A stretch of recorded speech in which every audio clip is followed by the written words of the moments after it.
এই ঘটনাটি আমাদেরকে পাঠিয়েছেন আরিয়ান রকি। উনি বর্তমানে মিরপুর 7-এ রয়েছেন।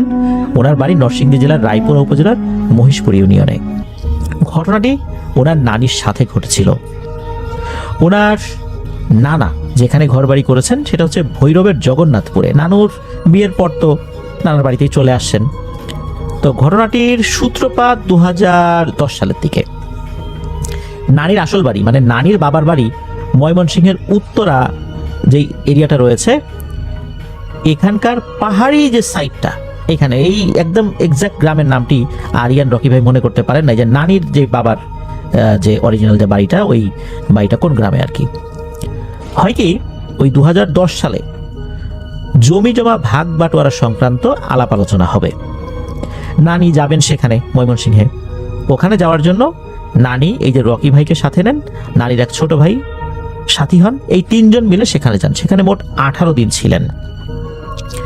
18 দিন থাকার পর 15-16 দিন বিভিন্ন বিষয় নিয়ে আলাপ আলোচনা হচ্ছে। মোটামুটি তাদের সাথে সবাই খুব ভালো ব্যবহার করেছে। 17তম দিন, ওই দিন খুব ঝামেলা লেগে যায়। নানির ছিল আরো 2 বোন, আরো এক ভাই। তো এই ভাই তো ওনার সাথে ছিলেন, নানির ছোট ভাই, আর 2 বোন। এই 2 বোন ওনারা আসলে এই জমি জমা নিয়ে বিশাল একটা ঝামেলা পাকান। নানির ভাগের যে জমি, এই জমিটা এই 2 বোন ভোগ দখল করছেন। আর নানির যে ছোট ভাই, তার অংশটা উনি পেয়েছেনই। নানির জমি যে তারা ভোগ দখল করছেন, তারা সেটা দিতে নারাজ। নানিকে তারা বুঝাইও দিবেন না, জমি বিক্রি করে টাকাও দিবেন না। একটা পর্যায়ে নানি বলেন, আচ্ছা ঠিক আছে, তোরাই খা, কমপক্ষে ফসলটা তো আমাকে দে, কিছুটা ফসল দে আমাকে, তাও তো আমি আমার যেই শ্বশুর বাড়ি তাদের কাছে আমার মুখ থাকে না, সেটাও তারা দেবেন না। তাদের কথা হচ্ছে যে নানি যদি আসতে চান এখানে আসবেন, বেড়াবেন, যে কয়দিন থাকার ইচ্ছা থাকবেন, কিন্তু জমি জমার কোনো অংশ তিনি চাইতে পারবেন না। এইটা নিয়ে তো লেগে গেল বিশাল গন্ডগোল। 17তম দিনে 18তম দিন, এই 18তম দিনে নানি এরকম ঝগড়াঝাটি করে ওখান থেকে রওনা দিলেন। রওনা যখন দিয়েছেন, পথিমধ্যে হঠাৎ করে নানি অসুস্থ হয়ে পড়েন, মারাত্মক অসুস্থ। ওনার বমি হচ্ছে। এই রকি ভাই আর নানির যেই ছোট ভাই, উনি চিন্তা করেছেন যে, বা ওনারা 2জন চিন্তা করেছেন যে জার্নি করেছেন না, তাছাড়া ঝগড়াঝাটি হয়েছে, আসার সময় তো বা ভারী খাবার দাবার খেয়েছেন, এই জন্য এটা হয়েছে, হতেই পারে। ওনারা ট্রেনে ওঠেন। ওনাদের গন্তব্য ভৈরব স্টেশনে ওনারা নামবেন, এরপর জগন্নাথপুরে যাবেন। নরসিংদী পর্যন্ত এসে নানি মারাত্মক অসুস্থ হয়ে যান, সেন্সলেস হওয়ার মতো অবস্থা, ওনার হুঁশ জ্ঞান নাই। নরসিংদী থেকে ট্রেন যখন ছাড়ে তখন বাইরে অনেক বৃষ্টি, ভয়ঙ্কর বজ্রপাতের শব্দ হচ্ছে। এভাবেই ওনারা ভৈরব পর্যন্ত আসেন। মোবাইল ফোনে আগে থেকেই জানিয়ে দেওয়া হয়েছিল, এই যে রকি ভাইয়ের যেই মামা আছেন তাকে জানানো হয়েছিল, উনি আসেন, এসে নানিকে বাড়িতে নিয়ে যান। আর নানিকে বাড়িতে দিয়ে পরবর্তী দিন এই রকি ভাই আবার ওনাদের যে বাড়ি, এই যে মহিষপুর ইউনিয়নে, সেখানে চলে যান। 2 দিনের মাথায় খবর আসে যে নানি ভয়ঙ্কর অসুস্থ, তাকে দেখতে যেতে হবে। রকি ভাই ওনার মাকে নিয়ে ছোটেন নানিকে দেখার জন্য। যাবার পর যে তথ্যগুলো পান, এটা শুনে ওনারা অবাক হয়ে যান যে এরকম সমস্যা তো আগে নানির ছিল না। মামা যারা ছিলেন, ওই মামারা বলেন যে বাড়িতে আসার পর রাতের বেলা উনি যখন ঘুমাতে গিয়েছেন, মানুষের ঘুম আসতে তো একটু সময় লাগে, উনি ঘুমাতে যাওয়ার আগে তারও কথাবার্তা বলতেন, বিছানায় শুয়েও কথা বলতেন। বিছানায় শোয়ার সাথে সাথে নাকি উনি গভীর ঘুমে আচ্ছন্ন হয়ে যান। আর রাত 2:30 কি 3টার দিকে উনি যে কাজটি করেছেন সেটা হচ্ছে পাগলামি শুরু করেছেন।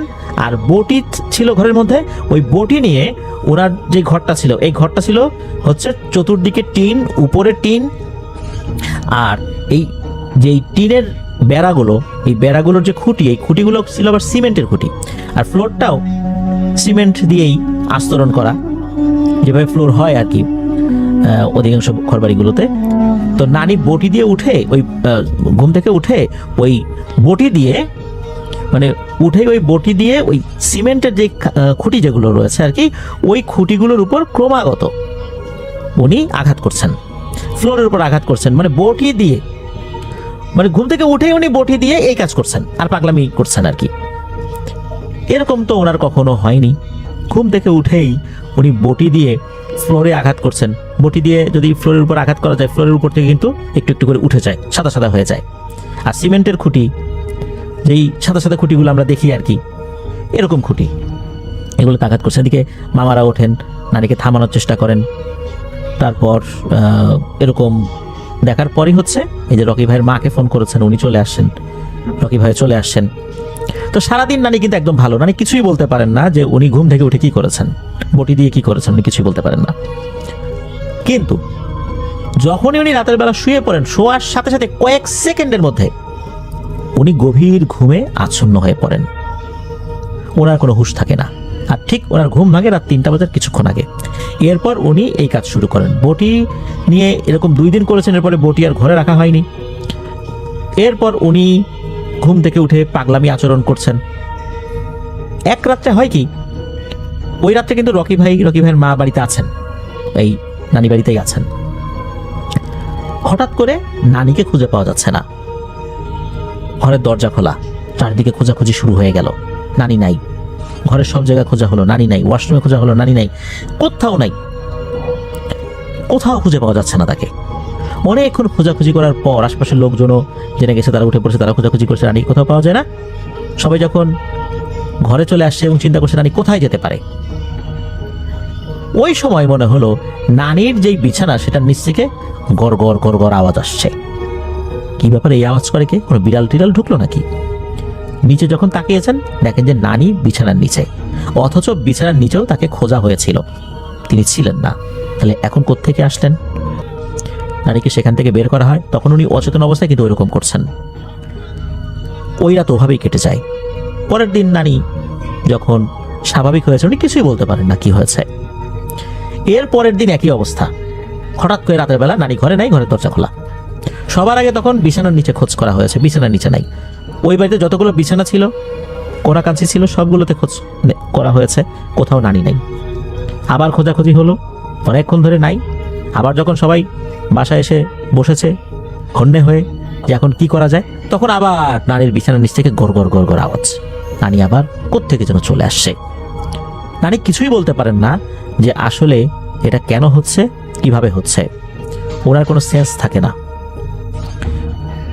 এখন আরো একটা সমস্যা দেখা দিল, নানি কিছুই খেতে পারেন না।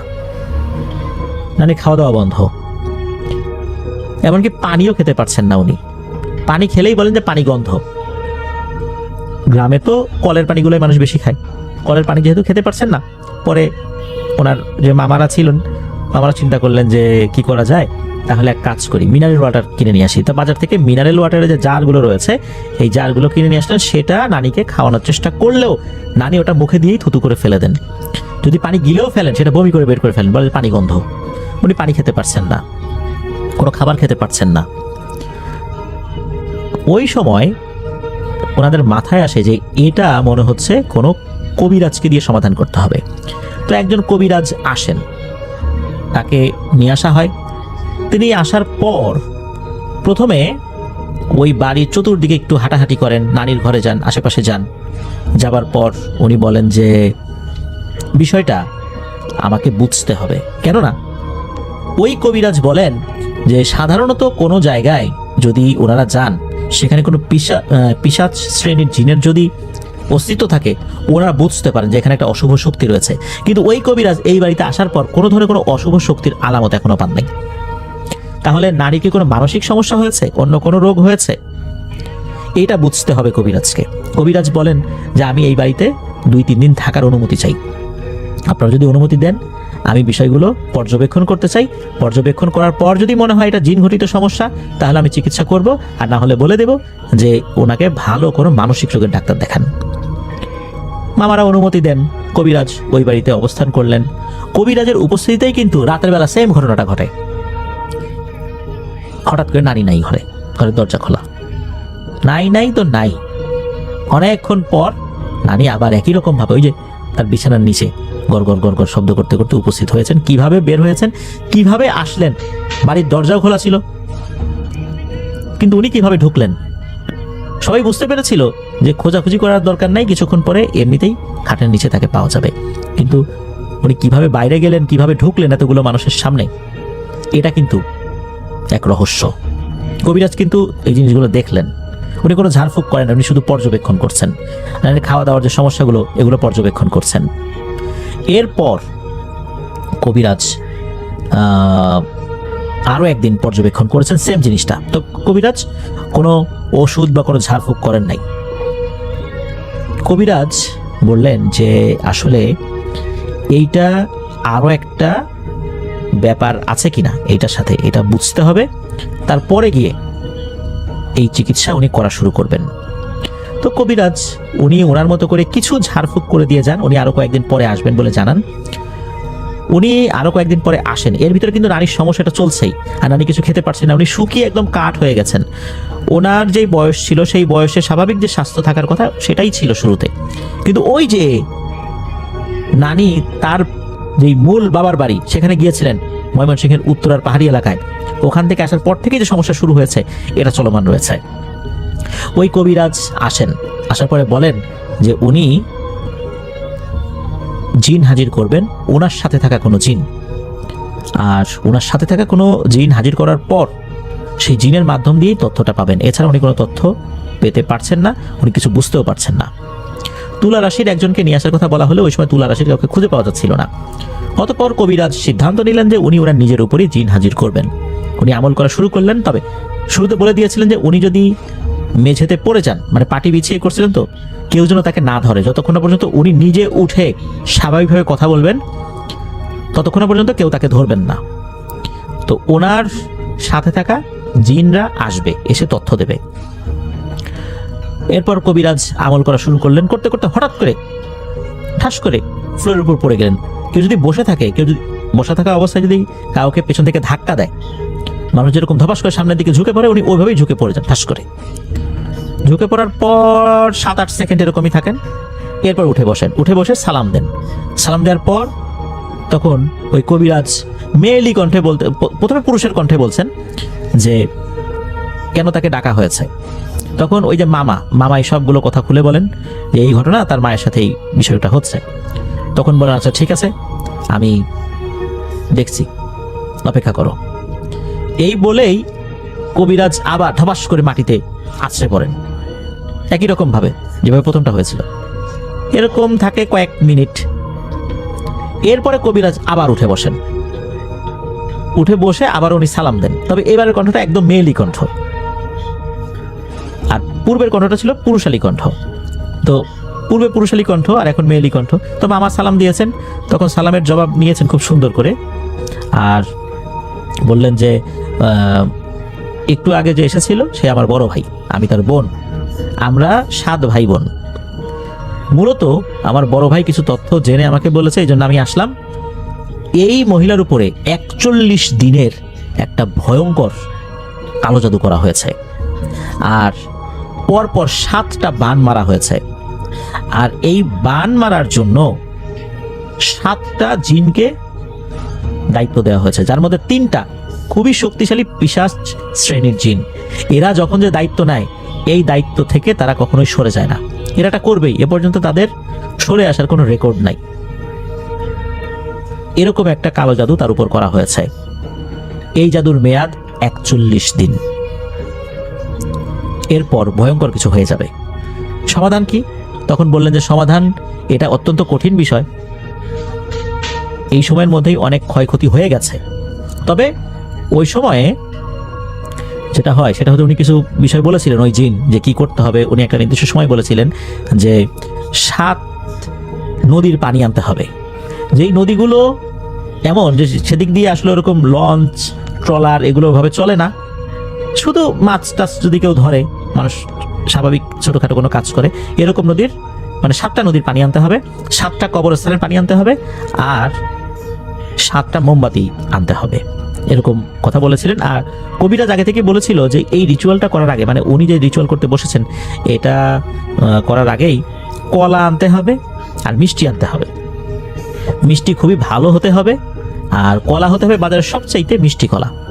তো সবচাইতে মিষ্টি কলা গ্রামে যেটা পাওয়া যায় সেটা হচ্ছে বিচি কলা। বিচি কলার মধ্যে মিষ্টির তারতম্য রয়েছে। আমরা ফরিদপুর অঞ্চলে এগুলোকে বিচে কলা বলি, মূলত এটা বিচি কলা। সেরকম কলা আনা হয়। প্রথমে ওই জিনকে অফার করা হয় যে আপনাদের জন্য তো মিষ্টি কলা আনা হয়েছিল, আপনারা যদি নেন আমরা খুব খুশি হব।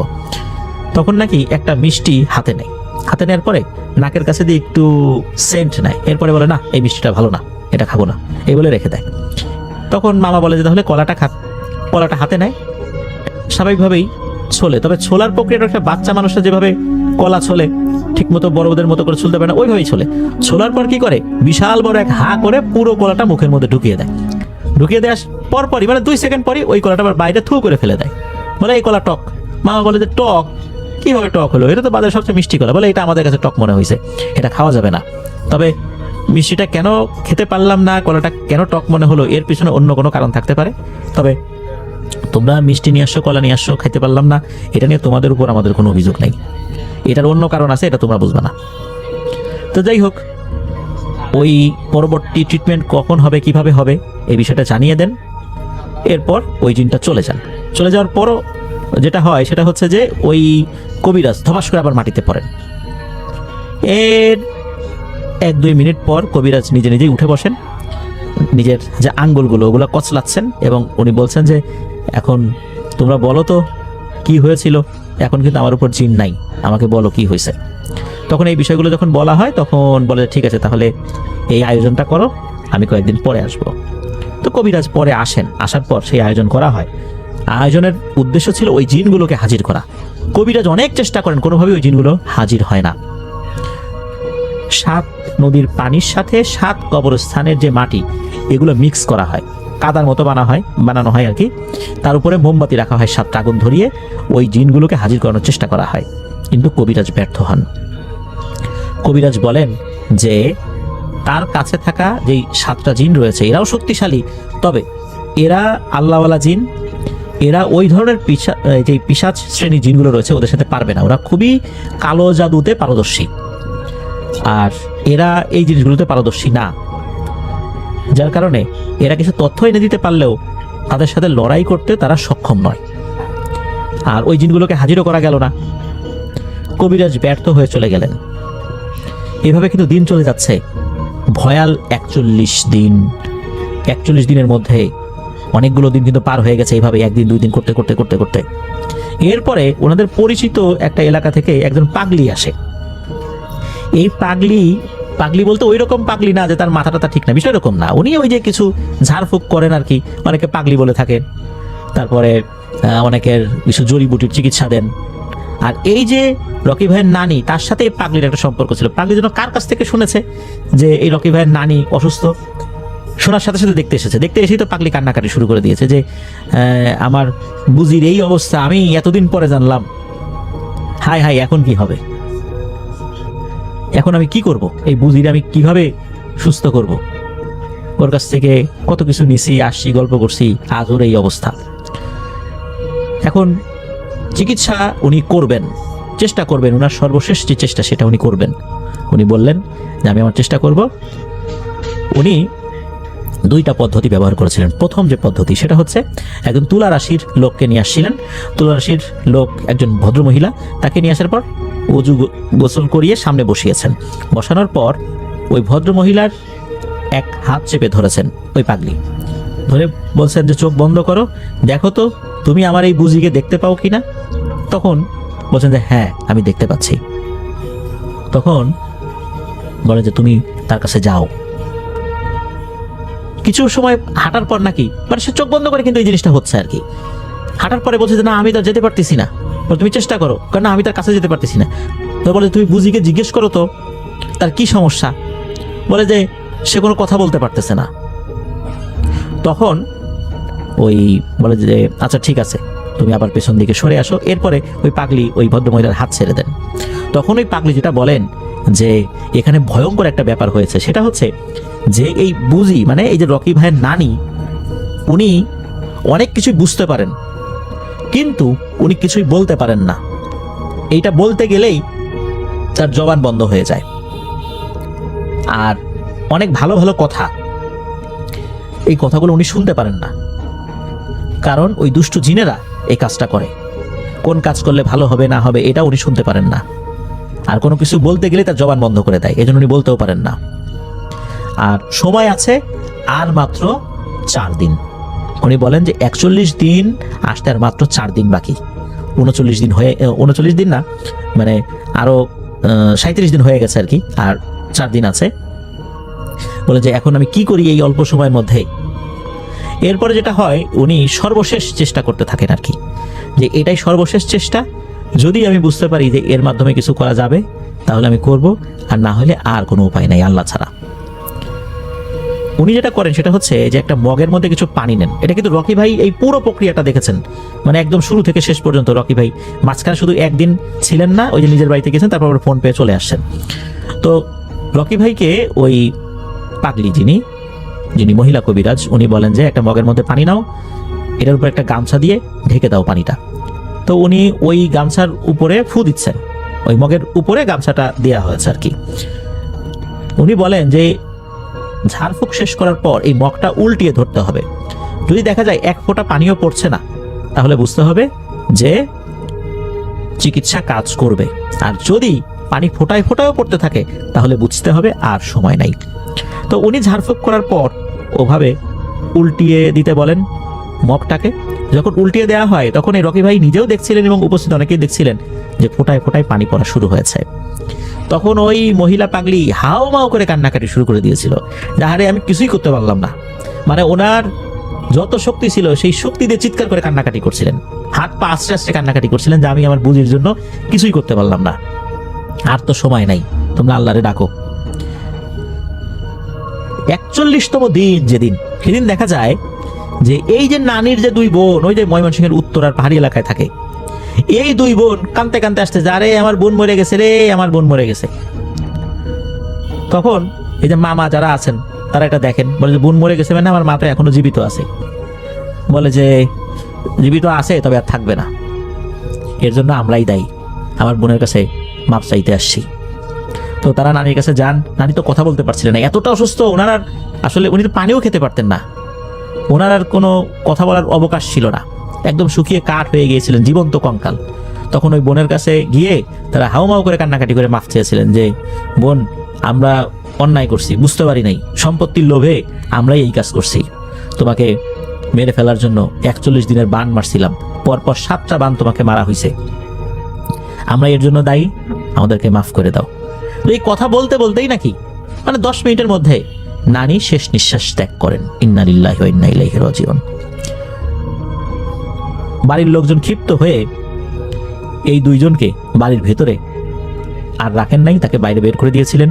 তার গোসল, দাফন কাফন সবকিছু সম্পন্ন হয়। এই 2 বোন চলে যায়। পরবর্তীতে এই 2 বোন আবার এই যে রকি ভাইয়ের মায়ের কাছে আসে, এসে তারা একটা প্রস্তাব দেয় যে তারা তো অন্যায় করেছে, তাদের বোনের সম্পত্তি তারা ভোগ দখল করার জন্য এই ভয়াল 41 দিনের মরণ বান মেরেছে। তারা প্রস্তাব দেয় যে বোনের সম্পত্তি তারা আর রাখবে না, এই সম্পত্তি যেন রকি ভাইয়ের মাকে যেন বুঝিয়ে দিতে পারে, সেই জন্যই তারা এসেছে। এই সম্পত্তি বুঝে নেওয়ার জন্য রকি ভাইয়ের মা যেন সেখানে যান। যেহেতু ওনারা 2জন আসছেন, আসার পর সবার আগ্রহ কিভাবে তারা এই কাজটা করলো এই বিষয়ে যখন জানতে চান, তখন তারা বলেন যখন বোন রাজি হচ্ছিল না কোনোভাবেই, তার সম্পত্তি লাগবেই অথবা ফসল লাগবে, এই জিনিসটা তারা দেবে না, তখন তারা তাদের পরিচিত এক তান্ত্রিকের কাছে যান। তান্ত্রিক তখন তার কাছে থাকা ভয়ঙ্কর পিশাচ শ্রেণীর 3টি জিন সহ মোট 7টি জিনকে দিয়ে একটি কাটা গাছ, মানে এটা যে আসলে কি গাছ, সেই গাছে কাটা রয়েছে, এই কাটা গাছের উপরে, কাটাযুক্ত গাছের উপরে বান মারান। এই ধরনের বান মারা হলে এই গাছটি 41 দিনের ভিতরে মারা যায়।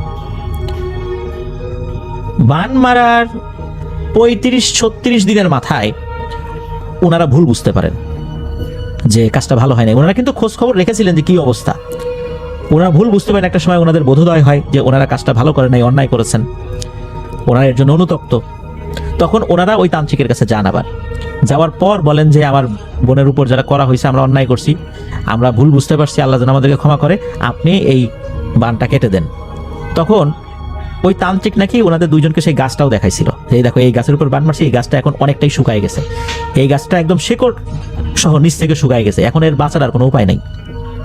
আর এখন ওই জিনগুলোকে ফেরানোর কোনো উপায় নাই। যদি এখন ওদেরকে ফেরানো হয় তাহলে এই তান্ত্রিকের উপর তারা ক্ষুব্ধ হবে, রাগান্বিত হবে, তান্ত্রিকেরই ক্ষতি করবে। কারণ ওদের ফিরে আসার মানে কোনো জিনিস কাজ করতে গিয়ে ফিরিয়ে নিয়ে আসার কোনো রেকর্ড নাই। তাদেরকে একবার কাজ দিলে তারা সেটা বাস্তবায়ন করবেই, এছাড়া তারা ফিরবে না, আর এই গাছটাও আর বাঁচবে না। বলছিল যে এখন আর কিছু করার নাই, আরও 1-2 সপ্তাহ আগে আসলে হয়তো বা কিছু করা যাইতো। তখনও ওই গাছের ভেতরে রস ছিল, শিকড়েও রস ছিল, এখন সেটা নাই। এটা ওনারা নিজেরাও দেখেছিলেন যে কোন গাছের উপর বান মারা হয়েছে। তো ওনারা বুঝতে পেরেছিলেন যে 41 দিনের মাথায় মারা যাবে, এই জন্য 41 দিনের মাথায় ওনারা কাঁদতে কাঁদতে আসছিলেন। এখন কথা হচ্ছে যে রকি ভাইয়ের মা সেই সম্পত্তি নেবেন কিনা, যাবেন কিনা। পরিবার থেকে জানিয়ে দেওয়া হলো না, রকি ভাইয়ের মা তার মায়ের এই সম্পত্তিগুলো নিতে যাবেন না। ওখানে গেলে আবার যদি তার উপর বান মারে, কারণ কোনোভাবেই তারা এই 2 বোনকে বিশ্বাস করতে পারছিলেন না। রকি ভাইয়ের মা বলেছিলেন যে আমার সম্পত্তি লাগবে না, যদি পারো ওইটা বিক্রি করে দিয়ে যদি টাকা পয়সা দিতে চাও দাও, না হলে আমার কোনো দাবি নেই। পরবর্তীতে ওনারা সেটাই করেছিলেন, এভাবেই সমস্যার সমাধান করেছিলেন সম্পত্তির। ওনারা নিজেদের ভুল বুঝতে পেরেছিলেন যে ওনারা কি ভয়ঙ্কর কাজটা করেছেন। মৃত্যুর মাত্র 10 মিনিট কি আরো কম সময় আগে বোনের জীবিত অবস্থা ওনারা দেখতে পেরেছিলেন। ওনার বোন অর্থাৎ রকি ভাইয়ের নানি মাফ করেছিলেন কিনা এটা বলা মুশকিল, কারণ উনি তখন কথা বলার শক্তিও হারিয়েছিলেন। হয়তোবা মাফ করেছিলেন, হয়তোবা করেন নাই, আমরা জানি না, আল্লাহ ভালো জানেন। ওনারা যে অনুতপ্ত হয়েছেন এটাও একটা বড় বিষয়। অনুতপ্ত হয়ে আবার তান্ত্রিকের কাছে গিয়েছিলেন, কিন্তু সময় শেষ হয়ে গিয়েছিল, আর সম্ভব হয়নি সেটা ফেরানো। প্রিয় লিসেনার্স, ঘটনাটি এ পর্যন্তই।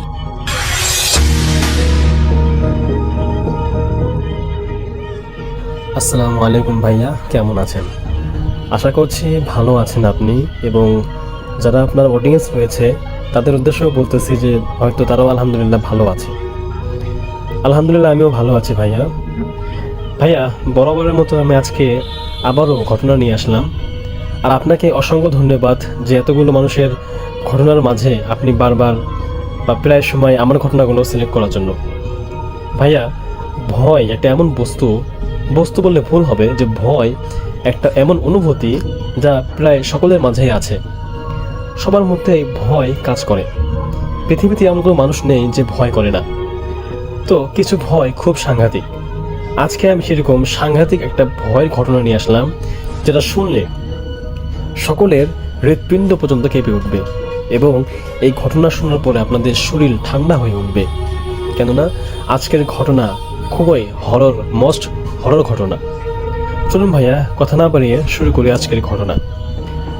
উল্লেখ্য যে আজকের ঘটনা আমার কাছে পাঠিয়েছেন শাহিদ কাপুর ভাই, ব্রাহ্মণবাড়িয়া থেকে। চলুন শুরু করা যাক। এই ঘটনাটি শোনা যায় লালবাগ কেল্লার পাশের এক পুরনো মসজিদ নিয়ে। এলাকাবাসী বলে এটা শুধু গল্প না, এটা হলো রাতের এক অজানা ভয়ঙ্কর সত্য। পুরান ঢাকার সরু গলি, পুরনো ইটের দেয়াল, আর সে গলির শেষে দাঁড়িয়ে আছে এক ছোট্ট মসজিদ। দিনে সেখানে সবকিছু স্বাভাবিক থাকলেও রাত নামলেই অদ্ভুত নীরবতা সেখানে প্রকাশ পায়। প্রায় 18 বছর আগের ঘটনা। মসজিদে নতুন একজন মুয়াজ্জিন আসে, যার নাম ছিল ইয়াসিন। তার কণ্ঠ খুব সুন্দর ছিল। আজান দিলে পুরো এলাকা থেমে তার আজান শুনত। কিন্তু প্রথম রাতেই মসজিদের এক বৃদ্ধ খাদেম তাকে সাবধান করে বলে যে, ইয়াসিন, তুমি রাত 3টার পর কখনো ছাদে উঠবা না। ইয়াসিন এগুলো হেসে উড়িয়ে দেয়। সেই রাতে ঘড়িতে ঠিক 3টা বাজে, সবাই ঘুমিয়ে যায়। হঠাৎ মসজিদের ছাদ থেকে ভেসে এলো এক আজানের অদ্ভুত শব্দ। কিন্তু ওই সময় তো কোনো প্রকার আজান হওয়ার কথা না। ইয়াসিন অবাক হয়ে ছাদের দিকে তাকালো। সে ধীরে ধীরে সিঁড়ি বেয়ে উপরে উঠতে লাগলো। ছাদে উঠে সে যা দেখলো তা দেখার জন্য সে মোটেও প্রস্তুত ছিল না। তার শরীর হঠাৎ করে কাঁপতে শুরু করলো। ছাদের এক কোণায় দাঁড়িয়ে আছে একজন মুয়াজ্জিন সাহেব, সাদা কাপড়, মাথাও নিচু করে। সে আজান দিচ্ছে, কিন্তু তার কণ্ঠটা অস্বাভাবিক ভারী ছিল, আর প্রতিটা শব্দে যেন কষ্ট মিশে আছে। ইয়াসিন এগিয়ে গিয়ে বলল, এ কি, কে আপনি? মুয়াজ্জিন সাহেব ধীরে ধীরে তার দিকে ঘুরে তাকালো। তার মুখ ফ্যাকাশে, চোখে গভীর অন্ধকার। অতঃপর মুয়াজ্জিন বলল, এই আজান শেষ হয়নি এখনো। একটু পরেই হঠাৎ করে পুরো একটা ছাদ কেঁপে উঠল। ইয়াসিন দৌড়ে নিচে নামতে চাইল, কিন্তু নামার জন্য সিঁড়ি নেই ছাদে। চারদিকে শুধু অদ্ভুত ভয়ানক অন্ধকার। আর সেই কণ্ঠ আবারও ভেসে এলো, যে শুরু করে তাকে শেষ করতে হয়। পরদিন সকালে মসজিদের ছাদে পাওয়া গেল ইয়াসিনের জুতা, কিন্তু সে নেই। এরপর থেকে মাঝে মাঝে রাত 3টার পর লোকজন বলে, এখনো মসজিদের ছাদ থেকে আজানের শব্দ ভেসে আসে, কিন্তু কেউ কখনো দেখতে পায় না আসলে আজানটা কে দিচ্ছে। আর যদি কেউ ভুল করে ছাদে উঠে যায়, তাহলে সে আর ফিরে আসে না, কারণ সেই শেষ আজান যেন এখনো শেষ হয়নি। তো ইয়াসিন নিখোঁজ হওয়ার পর লালবাগ কেল্লার পাশের সে মসজিদ নিয়ে চারদিকে গুঞ্জন ছড়িয়ে পড়ে। রাত 3টার পর কেউ আর ওই দিকেই যেত না। মসজিদের দরজা বন্ধ রাখা হতো, কিন্তু তখনও আজানের শব্দ থামেনি। কিছুদিন পর এলাকার মানুষ একজন বয়স্ক ইমাম, তার নাম ছিল হাফেজ আব্দুল করিম, তাকে নেওয়ার সিদ্ধান্ত নিলেন এবং তিনি নিজেই বিষয়টা দেখবেন এমনটা আশ্বাস দিলেন। সেই রাতে ঘড়িতে ঠিক 3টা বাজে, হালকা কুয়াশা। হঠাৎ ছাদ থেকে আবার সেই পুরনো আজানের শব্দ ভেসে এলো, কিন্তু এবার কণ্ঠটা আরো ভারী, আরো কষ্টে ভরা মনে হচ্ছিল। হাফেজ করিম ধীরে ধীরে সিঁড়ি বেয়ে ছাদে উঠলেন। ছাদে উঠে তিনি থমকে গেলেন। দেখলেন এক না, 2জন মুয়াজ্জিন দাঁড়িয়ে আছে। একজন অজানা সেই পুরনো মানুষ, আরেকজন হলো ইয়াসিন। ইয়াসিনও আজান দিচ্ছে, কিন্তু তার চোখ ফাঁকা, তার মুখে কোনো প্রকার প্রাণ নেই। 2জন একসাথে আজান দিচ্ছে, কিন্তু শব্দগুলো মিলছে না। একটা টানছে সামনে, আরেকজন টানছে পেছনে। পুরো ছাদ কেঁপে উঠছে। হাফেজ করিম সাহেবের কাপা গলায় বললেন, থামো, এটা আল্লাহর ঘর, এখানে এইভাবে নয়। এমনটা শোনার পর হঠাৎ 2জনই একসঙ্গে থেমে গেল। তারপর ধীরে ধীরে মাথা তাকিয়ে ফিরে তাকালো এবং একসাথে বলল, আমরা এখনো শেষ করতে পারিনি। হাফেজ করিম বুঝতে পারলেন এটা অসমাপ্ত কিছু একটা। তিনি কোরআনের আয়াত পড়তে শুরু করলেন। হঠাৎ জোরে বাতাস বয়ে গেল। ছাদের কোণা থেকে ধোঁয়ার মতো কিছু উঠতে লাগলো। ইয়াসিন কাঁপতে শুরু করলো, তার মুখে কষ্ট।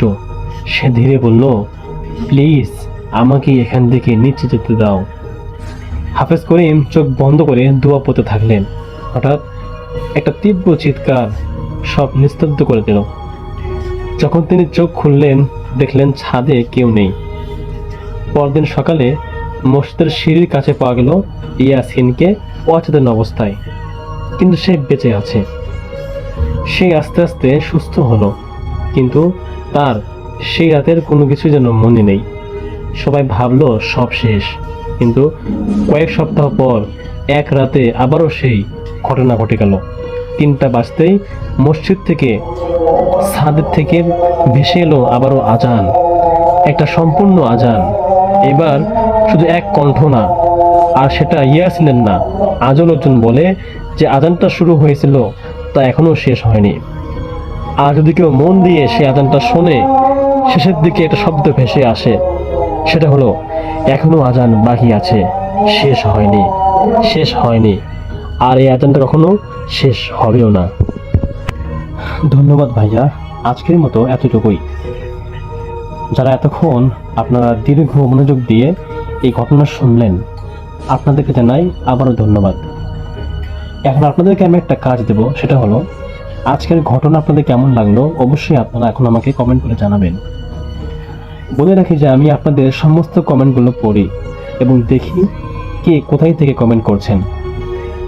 আপনাদেরকে বলতে চাই, যদি আপনারা কোনো ভয়ঙ্কর ঘটনা শেয়ার করতে চান অবশ্যই আপনারা আমাদের কমেন্টে যোগাযোগ করবেন এবং আমাদের মেলে নক দিবেন।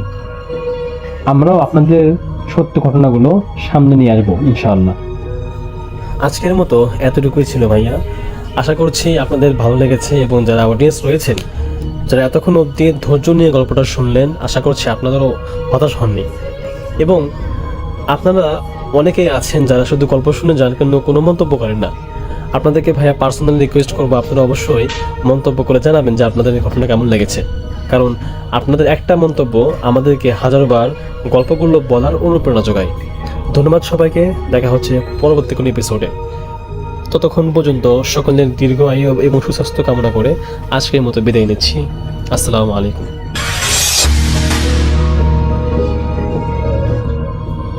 আমি শুভ্র, থাকি ব্রাহ্মণবাড়িয়া।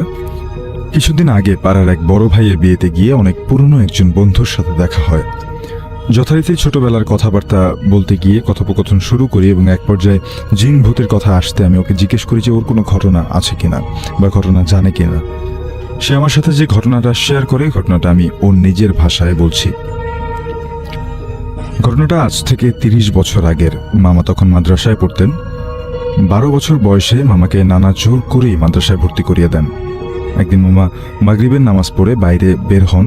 মসজিদ থেকে মিনিট 10 দূরত্বে একটা শ্মশানঘাট আছে। সেই শ্মশানঘাট ক্রস করার সময় মামা খেয়াল করেন যে ওনার পেছনে পেছনে কিছু একটা আসছে।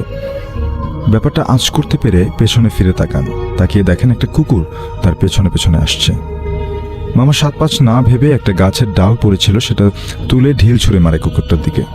কুকুরটা অনেকটা কান্নার সুরে গোঙাতে গোঙাতে চলে যায়।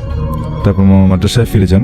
রাত আনুমানিক 2টার দিকে সে মূত্র ত্যাগ করার জন্য টয়লেটে যান। টয়লেটে কারো উপস্থিতি সে টের পাচ্ছিল। টয়লেটের চারপাশে তাকিয়ে অবশেষে ভেন্টিলেটরের দিকে যখন নজর যায় ওনার, উনি দেখেন ভেন্টিলেটরের মধ্য দিয়ে একটা বিভৎস চেহারা, কাটা মাথা, মুখের ভেতর অনেকগুলো দাগ, চুলগুলো টয়লেটের ফ্লোর পর্যন্ত এসে ঠেকেছে, চোখগুলো লাল, মনে হচ্ছে এখনই রক্ত বের হবে। মাথাটা ওনার দিকে তাকিয়ে আছে আর বলছে, আজ কাজটা তুই ঠিক করিসনি, তোকে ভোগ করতে হবে। মামা এটা দেখে আর সহ্য করতে না পেরে চিৎকার শুরু করে দেয়। চিৎকার শুনে মাদ্রাসার অন্যান্য ছাত্র এবং হুজুররা ছুটে আসে। মামা এতটাই ভয় পায় যে ওনার মুখ থেকে কোনো কথাই বের হচ্ছিল না। অনেকক্ষণ পর মামা স্বাভাবিক হলে হুজুররা জিজ্ঞেস করে যে কি হয়েছিল। মামা তাদের সব খুলে বলে, শ্মশানঘাট থেকে শুরু করে টয়লেট পর্যন্ত যা যা হয়েছে সব কিছু। হুজুর সব শুনে মামার শরীরটা বেঁধে দিয়ে তাবিজ দিয়ে বেঁধে দেন। তারপর মামা মাদ্রাসা পড়া আধা রেখেই চলে আসেন বাড়িতে। আসল ঘটনা হয় মামার বিয়ের আগে। মেয়ে দেখা হয়ে গেছে, নানা বিশেষ কাজে বাইরে গেছেন, আসতে 15 দিন লাগবে, তাই মামার বিয়ে 15 দিন পরেই হবে। বাড়িতে বেশ একটা আনন্দমুখর পরিবেশ। মামা ঢাকা থেকে আসছিলেন বিয়ের বাজার সদাই করতে। আস্তে আস্তে অনেক রাত হয়ে যায়। রাস্তা দিয়ে আসার সময় উনি দেখতে পান সাদা কাপড় পরা একজন মহিলা ওনার দিকেই আসছে। কিছুটা সামনে আসতেই মামা দেখতে পান একটা বিকৃত চেহারার মহিলা ওনার দিকে চেয়ে চেয়ে হাসছে। মামা কিছুটা ভয় পেয়ে নিজেকে সামলে ওই মহিলাকে ক্রস করে যাওয়ার সময় মহিলা পেছন থেকে বলে উঠল, কিরে তুই ভুলে গেলি আমায়? জোরে জোরে হাসার আওয়াজ শুনতে পান মামা। ভয়ে হাত পা নাড়াতে পারছিলেন না তিনি। মনে হচ্ছে কেউ যেন ওনার গলা টিপে ধরছে। কোনো চেষ্টা করেও, অনেক চেষ্টা করেও কথা বলতে পারছিলেন না আর নিজেকে সামলে রাখতে পারেননি। অবশেষে মামা সেখানে অজ্ঞান হয়ে যান। প্রায় 2-3 দিন মামার কোনো খোঁজ খবর পাওয়া যায় না। বাড়ির সবাই প্রায় পাগল হবার উপক্রম। এভাবে একটা জলজ্যান্ত মানুষ গায়েব হয় কি করে? নানা বিষয়টা কিছুটা আঁচ করতে পারেন, তাই ওনাদের এলাকার বড় হুজুরকে বিষয়টা জানান।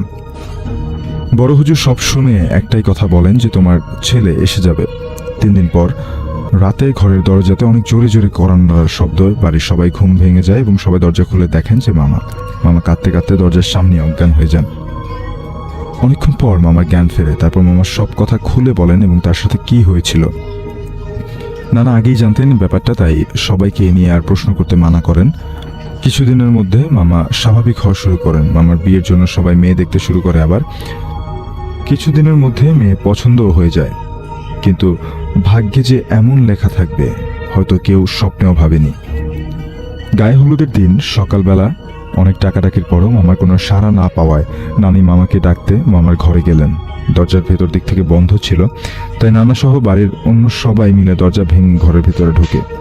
ঘরের ভেতরে তাদের জন্য কি অপেক্ষা করছে তারা হয়তো ভাবতেই পারেনি। সবাই ঘরের ভেতরে ঢুকতেই মামা বিছানার দিকে তাকান। বিছানার দিকে সবাই দেখেন যে মামার মৃত শরীর, জিব্বা মুখ বের করে আছে, চোখগুলো উপড়ানো, পেটের মধ্যে একটা ছোট্ট গর্ত। এমন বিভৎস বডি দেখে সবাই ভয়ে আতঙ্কিত হয়ে পড়ে। বাড়িতে কান্নার রোল পড়ে যায়। পুলিশ আসেন, তদন্ত হয়, কিন্তু আজ পর্যন্ত খোলাসা হয়নি সেদিন রাতে মামার সাথে কি হয়েছিল। নানি আজও কেঁদে কেঁদে বুক ভাসান মামার জন্য। আমি নিজেও দেখেছি নানাকে কাঁদতে। মামার অস্বাভাবিক মৃত্যুর পর নানা একদিন নাকি স্বপ্নে দেখেন এক বৃদ্ধ মহিলা, সাদা কাপড় পরিহিত, অনেকটা বিভৎস চেহারা।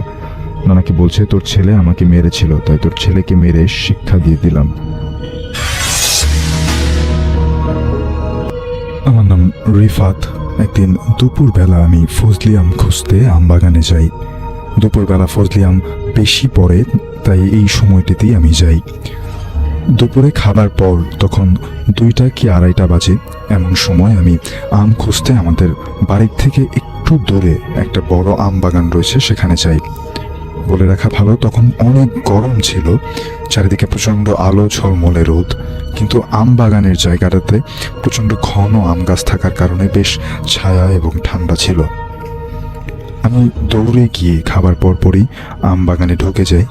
আমি খুব অবাক হয়ে যাই। আম বাগানে ঢুকতেই আমি দেখি যে সেখানে আজ একটাও আম পড়ে নেই। রোজ যেখানে কিনা 5-6টা করে আম পাই, সেখানে আজ একটা আমও নেই। আমি একটু মন খারাপ করে বাড়ির দিকে চলে যাচ্ছিলাম, কিন্তু তখনই আমি একটু দূরে যেই না গেছি, তখনই আমি শুনতে পাই গাছ থেকে ধূপধাপ করে 10 থেকে 12টা আম পড়ল। আমি একটু অবাক হয়ে গেলাম। আমার মনে হলো যে এই দুপুর বেলায় কোনো বাতাস নেই, হঠাৎ করে 10-12টা আম গাছ থেকে পড়ে গেল, নিশ্চয়ই এর পেছনে কোনো কাণ্ড আছে। যাই হোক, আমি নিজেকে সামনে নিয়ে আম গাছের কাছে গেলাম। গিয়ে দেখি একটি আমও পড়েনি। আমি এবার প্রচণ্ড বিস্মিত হয়ে গেলাম।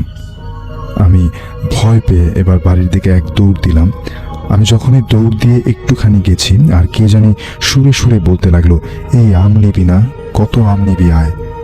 আমি খানিক দূরে গিয়ে গাছের দিকে তাকিয়ে যা দেখলাম, গাছের সব আম মাটিতে পড়ে যাচ্ছে, আর কে যেন বলছে, হায় হায়, আমার আম সব পড়ে গেল, কিভাবে এত আম কে খাবে, কে নেবে, তাড়াতাড়ি আসো, তাড়াতাড়ি আসো। এই বলে সে থেমে গেল, আর আমি দেখলাম গাছ থেকে অসংখ্য আম পড়ে যাচ্ছে, এত আম যা কিনা গাছেই ছিল না, আর আম পড়তে পড়তে গাছটাই যেন তলিয়ে যাচ্ছিল। আমি এরপরেই বুঝতে পারলাম যে দুপুরবেলা আম গাছে ভূতের উপদ্রব বেশি থাকে, আর আমাকে এই দৃশ্য দেখানোর কারণ হলো আমি যেন লোভে পড়ে আবার আম গাছের কাছে যাই। কিন্তু আমি আমার দাদির কাছ থেকে শুনেছিলাম যে ভূতেরা 1-2বারের বেশি চান্স দেয় না, 2য় বার বা 3য় বার তার কাছে গেলে সে অনেক বড় ক্ষতি করে ফেলতে পারে, এমনকি মেরে ফেলতে পারে। তাই আমি আর কিছু না ভেবে প্রচণ্ড ভয়ে এক দৌড় দিয়ে বাড়িতে পৌঁছে যাই। কিন্তু আমি নিজের চোখে যা দেখেছি তা ছিল অবিস্মরণীয়। আমি এখনো মাঝে মাঝে ভাবি কোনো গাছের পাশে দাঁড়িয়ে এত আম আমি কিভাবে একসাথে পড়তে দেখেছিলাম, আর ওই গাছে সত্যিই কে ছিল ওই কণ্ঠস্বর নিয়ে। এর জবাব কারো কাছে থাকলে আমাকে জানাবেন।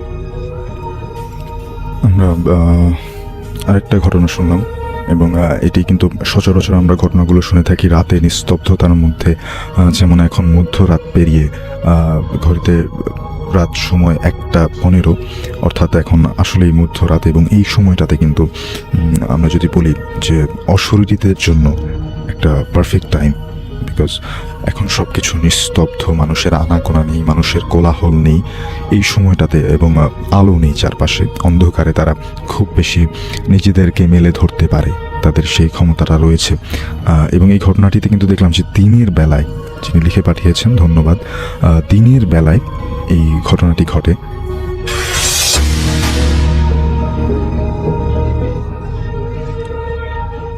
সময়টা ছিল 1988 সাল। এই মুরব্বীর নাম জমির উদ্দিন। তিনি ছিলেন তখন একজন টকবকে যুবক হলেও অল্প বয়সে বিয়ে শাদী সেরে ফেলায় তার স্ত্রী এবং একটা ছেলে সন্তান ছিল।